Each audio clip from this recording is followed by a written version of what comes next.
to 10 seconds. And we are live. Yay. Okay. Hey, Martin. We Hi. are gonna, we're gonna get started in just a little while, but we still have like a minute-ish before we're gonna get started. But for those of you who are already here, a warm welcome.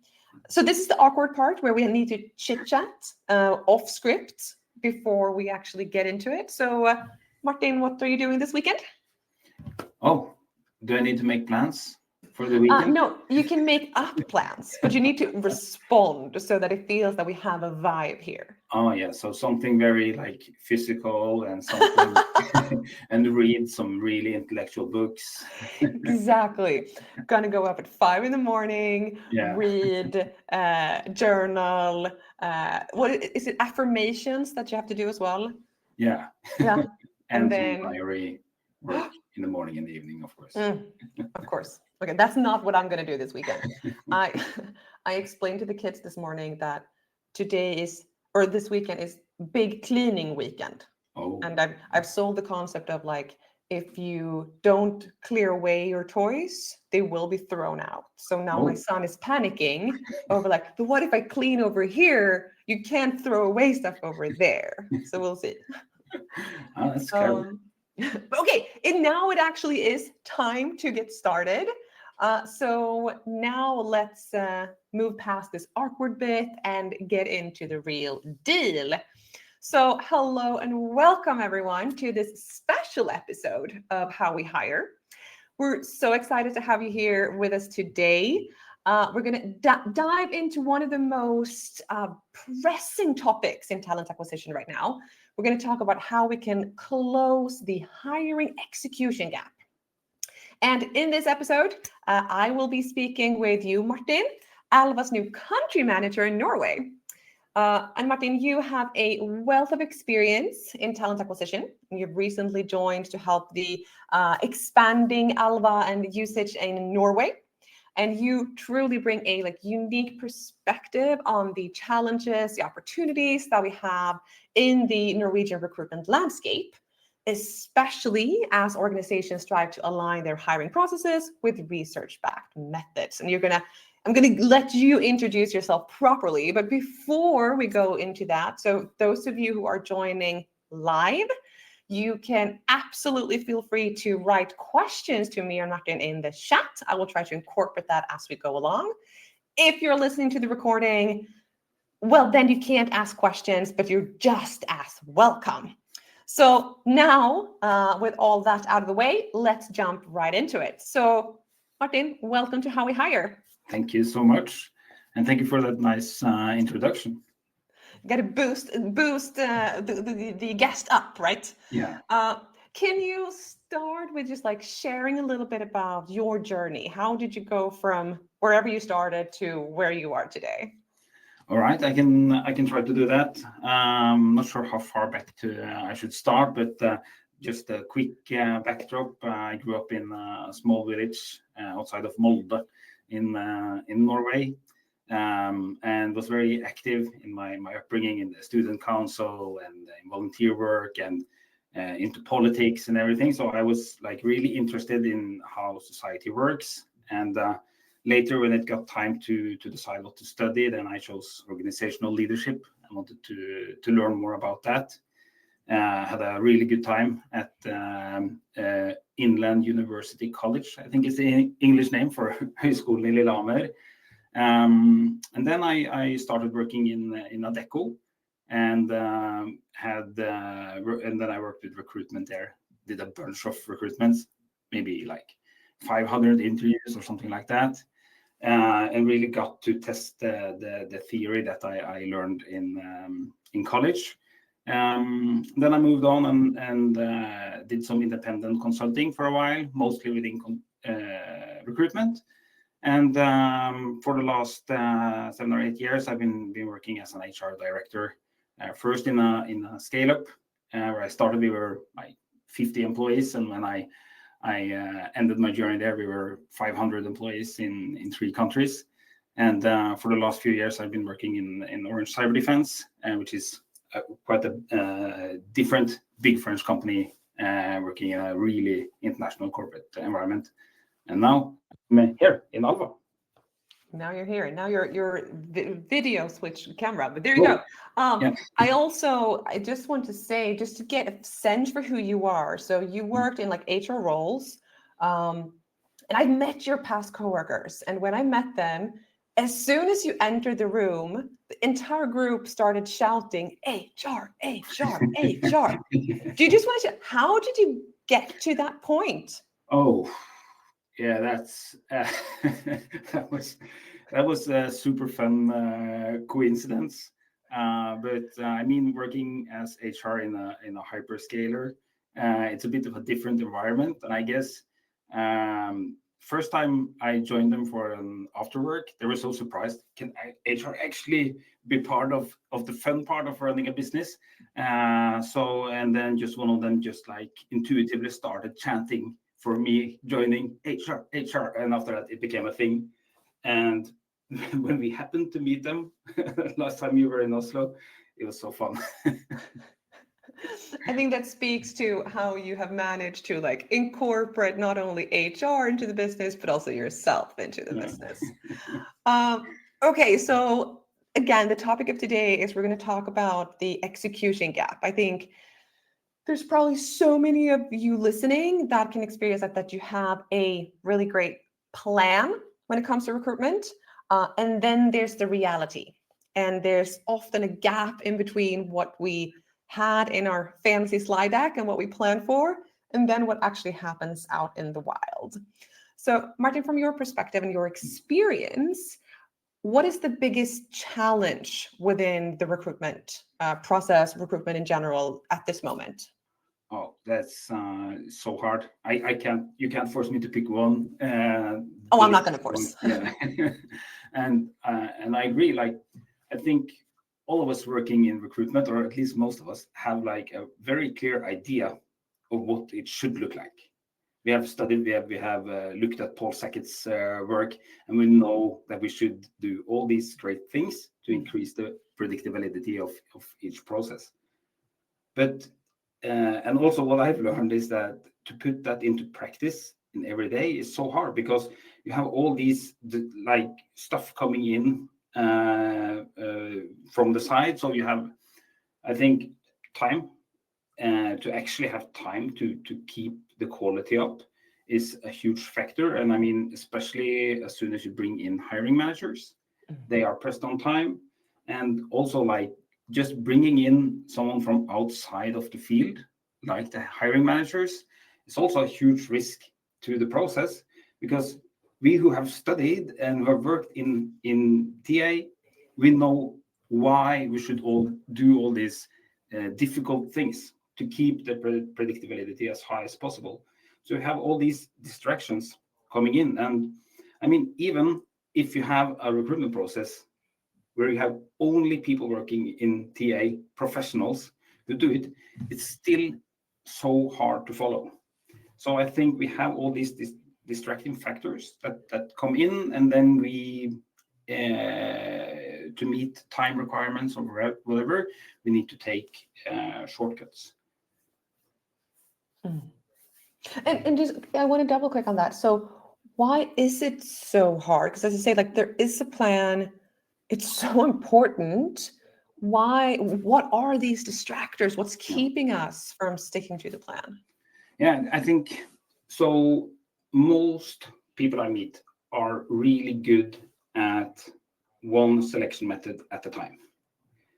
So you have great structured interviews, and you do your due diligence on the testing, and then you try and stack these different methods. But then, like, at least speaking for myself and some of the people I've met, is the challenge of combining the methods and the data and the output from the methods, and then take that data into a cohesive overview where you weigh the different methods and then end up with a truly predictive data-driven decision in the end. And I think it's the glue to get these things to fit together into one cohesive whole is probably the biggest challenge. And it's so hard because you need to create all these systems. I've seen some great spreadsheets. And even though if you have these spreadsheets, you need to collect the data and get the hiring manager to actually score the candidate on what we were supposed to score them on, and to provide those scores into where you want those scores to be. And I think that's, like, at least from my point of view, one of the absolutely biggest challenges to achieve what would you like to call world-class recruitment. Exactly, and that really resonates with me. And if we can take it even one layer deeper, because you say, like, we don't really have the time, we don't follow the process. The reason we don't do that, or the I don't know what happens because of that, is that we don't really collect the data, we don't connect the dots, we don't combine the information. But it kind of sounds easy, at least in theory, to do that. Why don't we do that?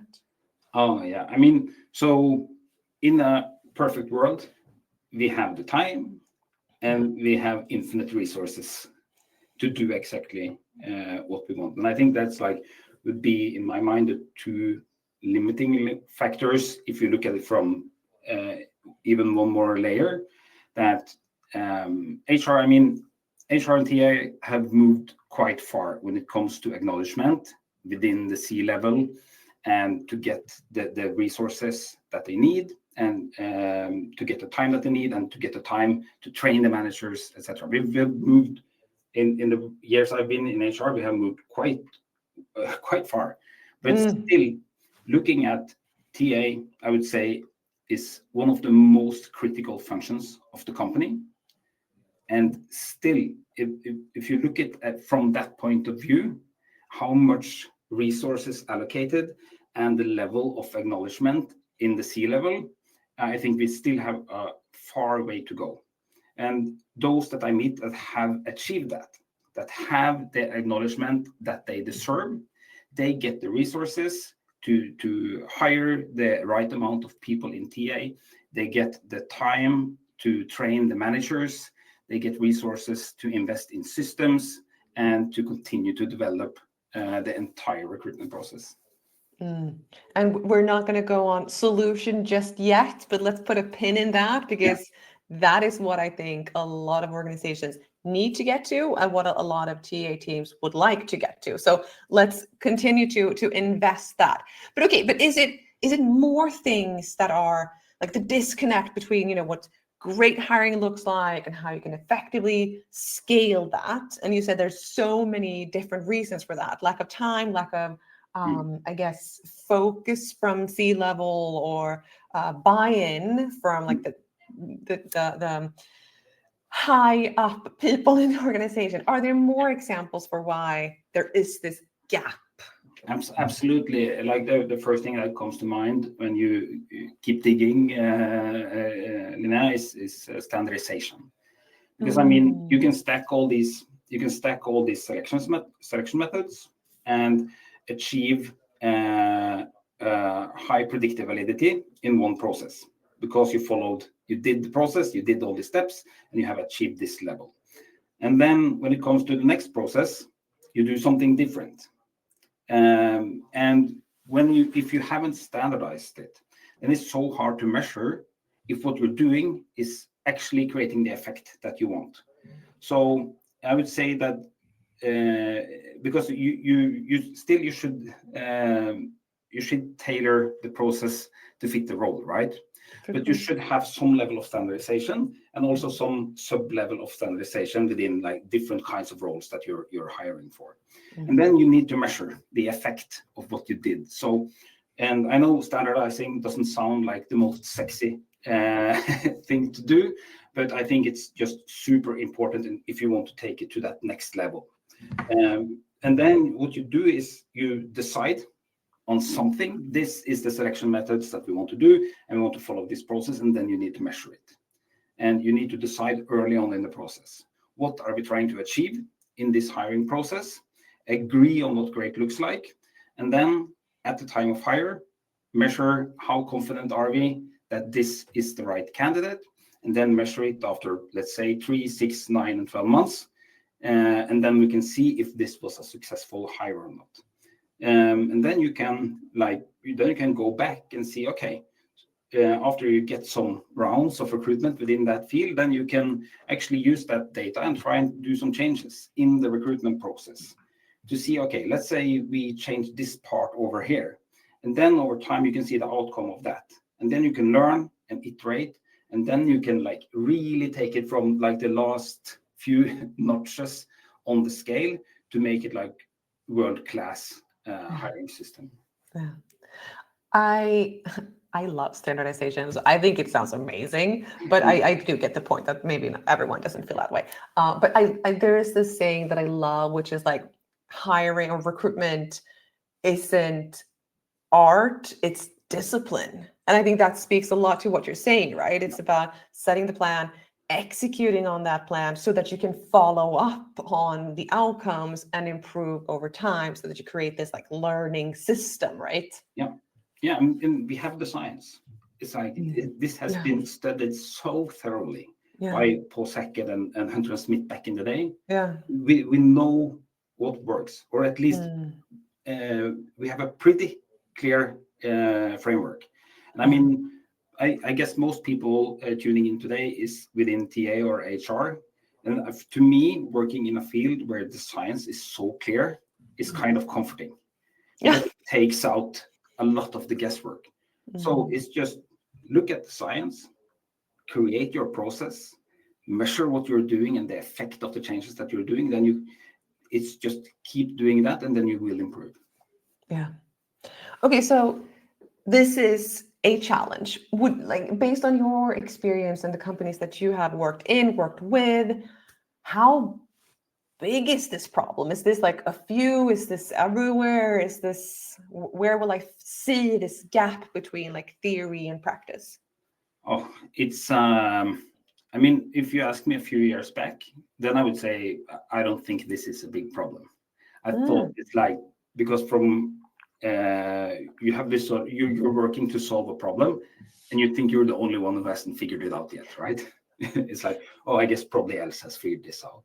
But later in my career, I met with other people, became part of networks, and then I see a surprising amount of other TA departments and HR departments struggling with this. Yeah. It's I'm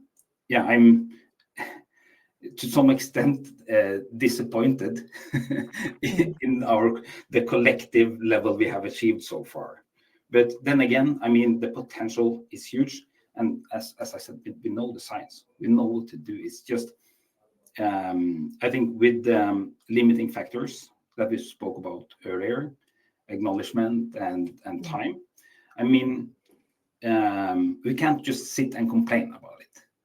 It's, if you're in charge of TA or if you're in charge of HR, then part of your job is to educate the management team, to educate the people who can actually give you the investments that you need. So I mean, it's up to us to change it. We can't sit around and wait for the CEO to suddenly one day feel like investing in HR. I feel like I want to shout HR again. That might be a theme throughout this episode. Let's see. But it does bring me to my next question, which is, okay, say that I either recognize that, okay, this is what's happening in my hiring process, or it's still like we're decent, but I want to be even better. And at your point, I need to convince management or hiring managers or people within my organization. How can I paint the picture of like what long-term effects will there be if we don't, get our hiring practices in order? Yeah, I guess I've done like a bunch of these calculations over the years. And I mean, especially the one that I guess a lot of people tuning in today as well, what's the cost of a wrong hire? And I mean, that's like the default place to start. I mean, the cost associated with a wrong hire alone, like the numbers are ridiculous.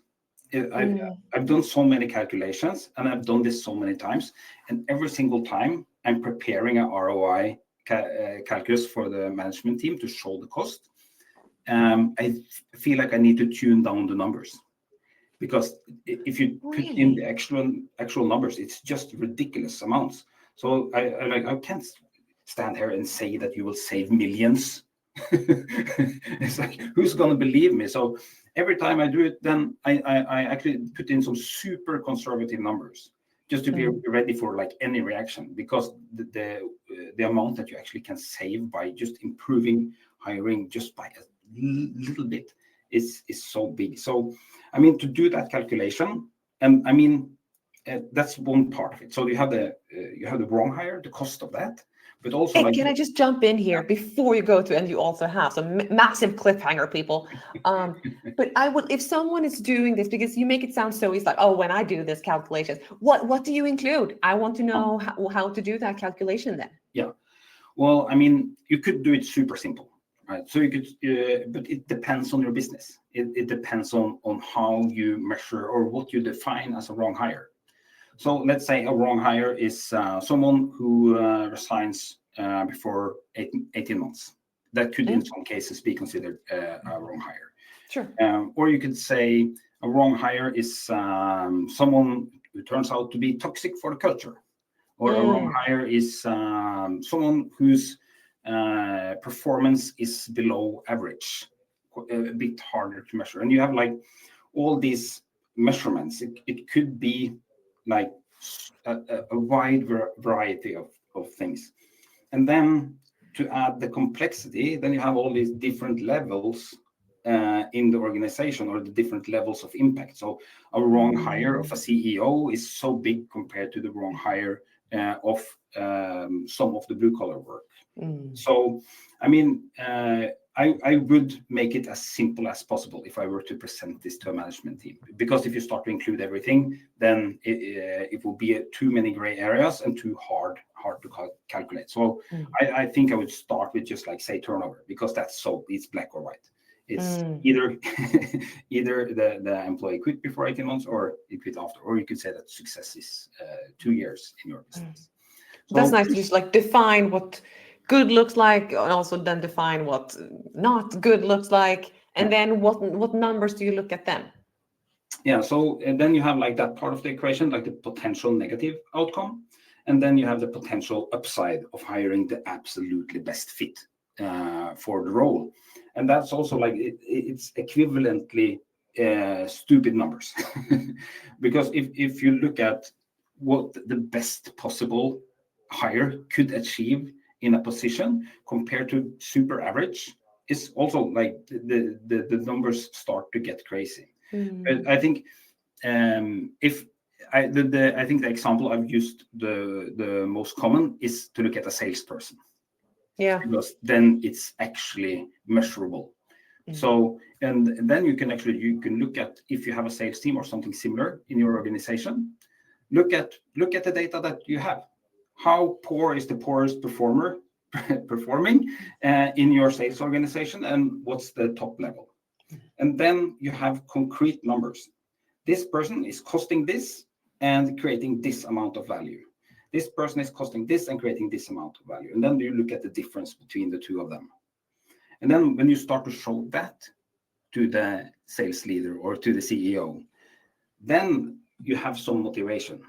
Then you, in addition to get the investment that you want, because you can prove the actual ROI of your investment, you will also position yourself as a strategic sparring partner in the management team when you start to show the data. But don't end it there when you get the investment. Then you first step, they're on their tippy toes. Now what do we hit them with? Yeah, and then you really start to measure everything. So because then you get an investment to do something different, and then you start to measure the success of that investment. And then you really get a seat at the table, and you can say that, okay, so we did this exact thing, we achieved this exact result, and here's my advice on how we should move forward based on the historical data that I just gathered for you.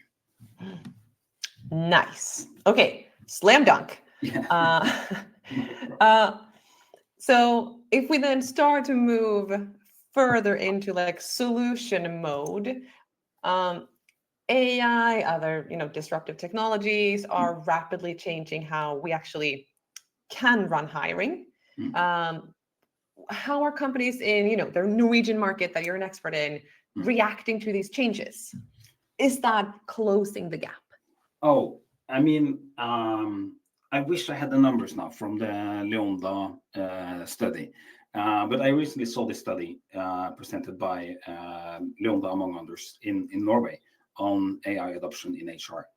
And I can say quite clearly, we can maybe share the results later, that HR is not in the driving seat in Norway when it comes to AI. I think it was, I'm not going to quote any numbers, let's just share the numbers afterwards. But We'll share them. from that, it was a study with over 500 HR professionals, and it was quite clear that especially when it comes to AI, HR is mostly, I'm sorry to say, just watching from the sidelines, sitting in the back seat, watching it happen. I think I understand that. I mean, when you think about the potential consequences of being an early adapter within AI, looking at the information security and GDPR and stuff like that, it's probably not to be the guinea pig with personal data. But I mean, when I looked at the results in the study, I was shocked because the potential upside for particularly HR and TA to adapt these new technologies is so big. I mean, it's not, and we recently started doing the tech adoption in HR. If you look 25 years back, like everything was manual. Only a few companies did anything digital. And when I like really got into HR 15 years ago, it was still surprisingly many that didn't even have like a digital HRM. They had personnel files stored on someone's computer. And we have evolved quite a lot over those 15 years. But still now we have this new shift where we can accelerate everything we do in HR, and we can automate so much stuff. And I think this is one of the biggest opportunities that HR will get to move from being viewed as a supporting function to a strategic function, because there's so much we can do if we use the right tools going forward. So it's a huge opportunity. So it sounds like it could be something that would enable us to close this gap. We're not there yet, but it's something to explore. Is that a fair summary? Yeah, absolutely. There's so much potential right now. Yeah. Okay. And so where do you see the biggest opportunities? Where could we improve talent acquisition the most? Oh, it's a tough question, and there's so many different contexts that all of the people listening today are in. So it's hard to like say this is the definitive answer. But I think like it depends on where you are in your journey towards excellence. And I think like back to the science. Look at your own situation. Look at your context and look at the science. And I think then mapping out, do a gap analysis. What am I missing here? And then like do the first steps of like getting the right selection methods in place. And then you gather the data from these selection processes or methods. And then like the final piece of the puzzle, how do I close the feedback loop to continue to iterate? And along the way, now you also need to take into account the tech adoption, because you have all these opportunities at your fingertips that can help you like accelerate each step of this process. For sure. So look at the science, plan accordingly, learn over time. It sounds, on one hand, mega simple. Yeah. But also if I start thinking about like the reality where we started, like time is scarce, resources is scarce. I don't always have the buy-in. I've already tried. Like if it was this easy, everyone would already be doing it. Any learnings from your own journey that have improved your processes that you can share with us? Yeah, I don't think I have like a super good answer to your question, Linnea, but I think like the most important thing that I've done is to put myself in the situation of the people that I need to convince, the hiring manager or the management board. What do they want to achieve? How can I help them achieve their goals? And then how can I use my special expertise from my field? And then like show them how I can do that and try and be as concrete as possible with numbers, because that speak the language that they understand, and then apply your expertise to help them achieve their goals and look at it from that point of view, and moving from like an HR function that's there to protect the employees from the bad employer, and be like, okay, so how are we going to achieve this? And then look at it, of course, be nice with the employees, but we all know that like happier employees are more productive and Yeah, for sure. value, etc.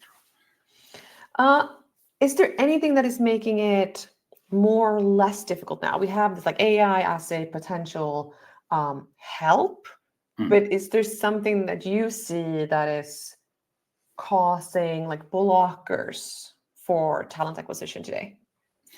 Yeah, I think we're in a weird place right now, because we have like on one side the macro environment is super weird right now, and most companies are trying to save money or to cost optimize, and like a lot of the time then you start to look at functions in your company that's not directly contributing to your business.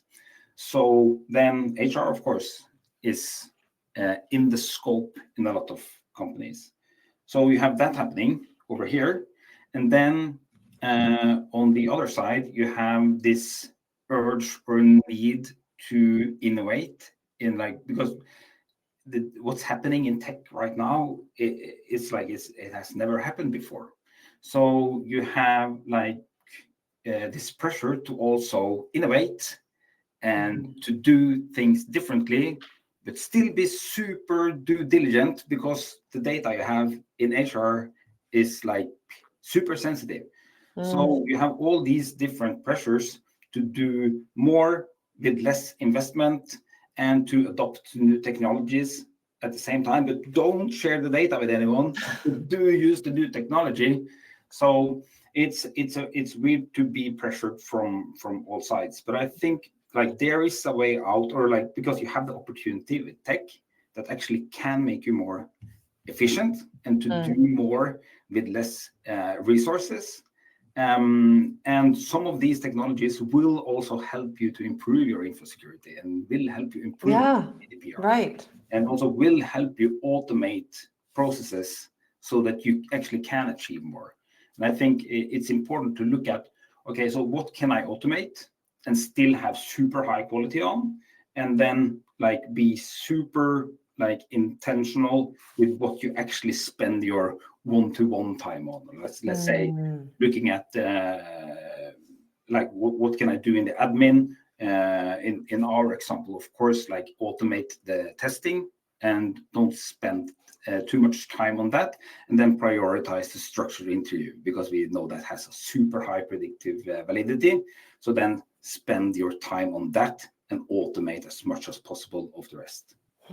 So I guess that goes back to what you said at the beginning, like do a gap analysis, know where you have blockers in your process so that you spend your time wisely and where it matters the most.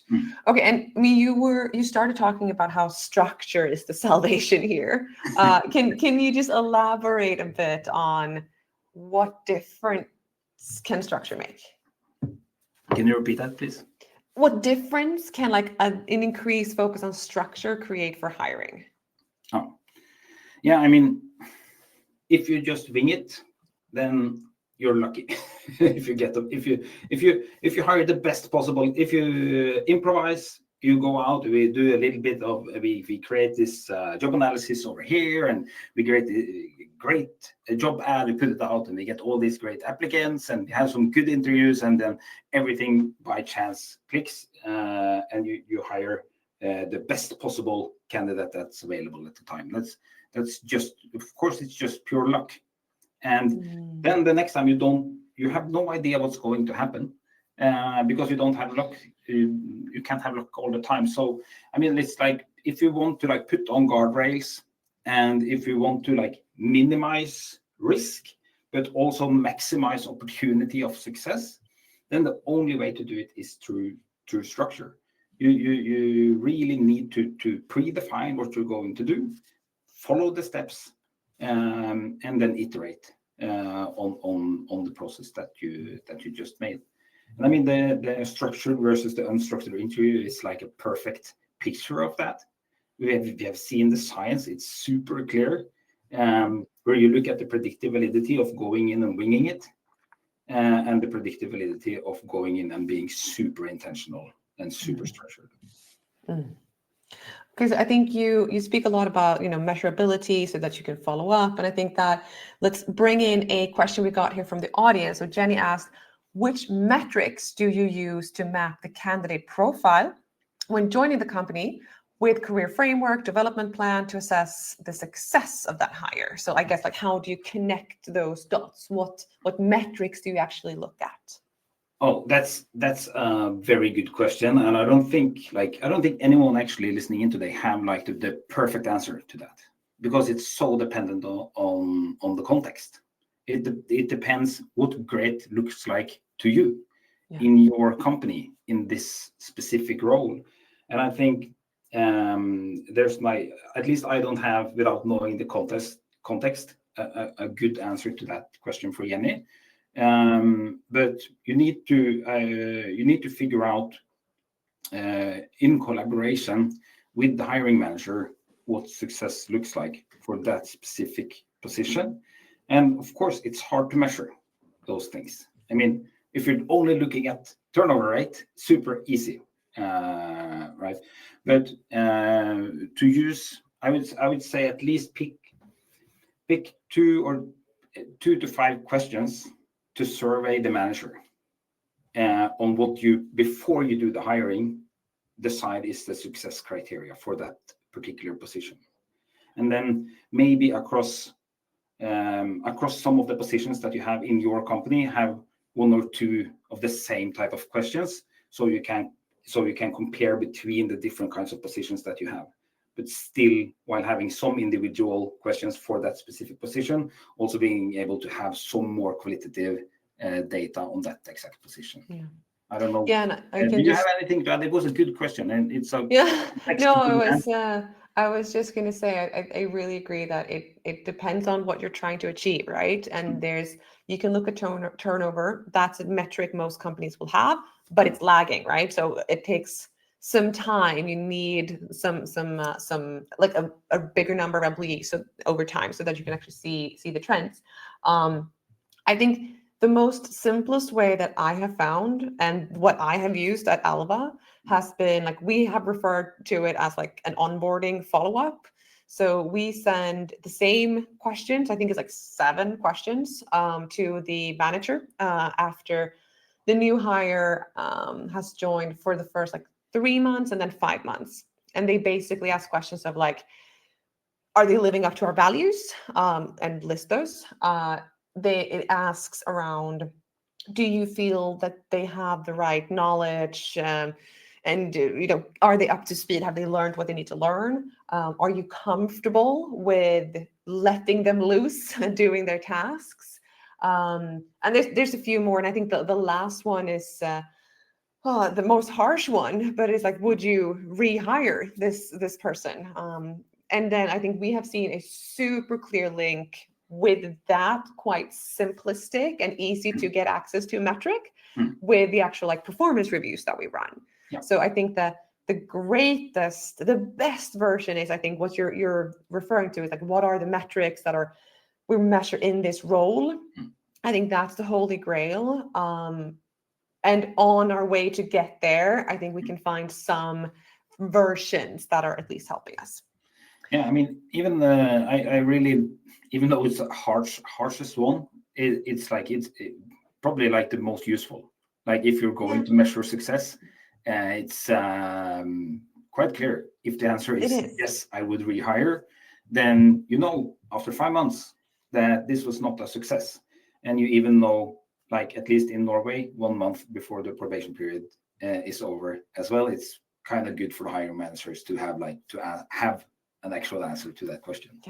Yeah, and I think that the beauty is also that we, from the HR perspective, can follow up like, okay, is it them or is it you, sir or ma'am? Because it's both ways, of course. Yes. Okay, so it feels obvious that standardization and structure is the way to close this gap. What would you recommend as first steps if I want to get closer to this more correct way of hiring, more anchored in research? What should I focus on? How do I know that I'm on the right track? Oh, I mean, I would basically just look at what you have today, look at the science, and then just try and experiment.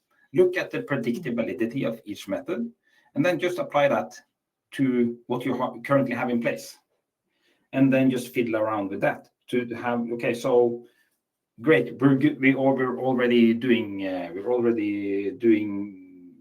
structured interviews, for example, which is like a super high predictability.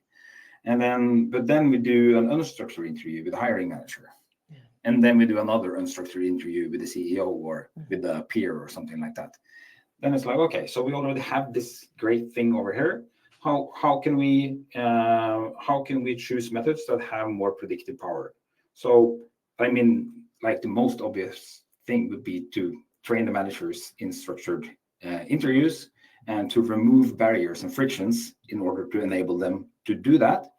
But then you maybe you need to sit down with them for the entire interview, and you need to gather them. It takes quite a lot of resources. Then I would look to okay, are there other methods there that are more scalable to put into place that will help me achieve a higher predictability? And as Paul Sackett talked about on stage in Klingenberg a few weeks ago, was like, so you need to stack the methods, and then you need to be super mindful about which kind of methods are you choosing. And when you combine two of them, then you will you will get a huge increase. And then, but when you add the third one, you have a slightly more increase. But somewhere around 4 or 5, then you have diminishing returns. So because you need to, I mean, it's a bit of a tangent, but I remember when I came from college, and I have learned about, back then it was Hunter and Smith, which was the freshest research on it. I had this picture that I just need to stack all these 8 selection methods, and I will have the perfect hiring. And then I started as an HR consultant in Adecco, and then I realized, okay, first of all, no one has time for that. Yeah, it's definitely impossible. And from the employer side, but from the employee or candidate side, it gives them a horrible experience. So, and you need to be super mindful and just add the exact number of steps you need to be comfortable with the level that you have achieved in predictability. I know I didn't answer your question, but no, I think you did. I can just add 2 things that I think is important here. The first one is make sure that you have the right system support, because then everything is going to be a lot easier. Yeah. And then the second one is find that one manager that is either already doing these things or are interested in trying, because then you can use them as your proof of concept. So find the gems within your organization and try, start small. I think that's just a helpful way. That's a great tip, Linnea. And I think And it's a good place to start, right? Because if you're trying to convince the like the old timer, very experienced senior manager that has been doing it for all his years, and I know after 5 minutes, 5 minutes after I see them, After I know. a handshake. Yeah, something stupid like that. If you spend all your time trying to change their behavior, then you're wasting your time. So Yeah. you find an ambassador, and then like move to the next one. Who's the easiest one to turn here? Yes, exactly. Who has a high volume that will listen? Yeah. Because you're not going to achieve like changing all hiring managers in your company into like perfect interviewers. That's not going to happen. No, I think that's a good point. So before we wrap up, I have one final question. So let's take a quick glance at the future. Looking ahead, what do you think the future of talent acquisition in Norway looks like? Big question with 1 minute to answer it. Yeah. And go. Good. And like I've had so many great meetings over the last few months, meeting people from like our competitors, our partners, and there's so much stuff going on in HR tech right now. And it's like it's so many times you have concluded on, well, it's going to be so interesting when we have this conversation in 5 years, because like everything will have changed. Like the way we work, and the technology we use, it will change so much over the next 5 years. And I mean, if I can like cheat on this answer and say like the biggest change would be like, I don't know. It's because there's so much great stuff going on with AI and data and automation. And I have no idea, and I'm super excited about how it's going to look like. Okay, it sounds like we need to buckle up. Yeah. And when life gives us lemons, we make lemonade and we chant HR, HR, HR. Martin, thank you so much for joining. It was an absolute pleasure. And thank you for everyone who's been listening. Hope that you will join us for our next episode as well. So it's time to wrap up. So thank you and so long. Bye. Bye-bye.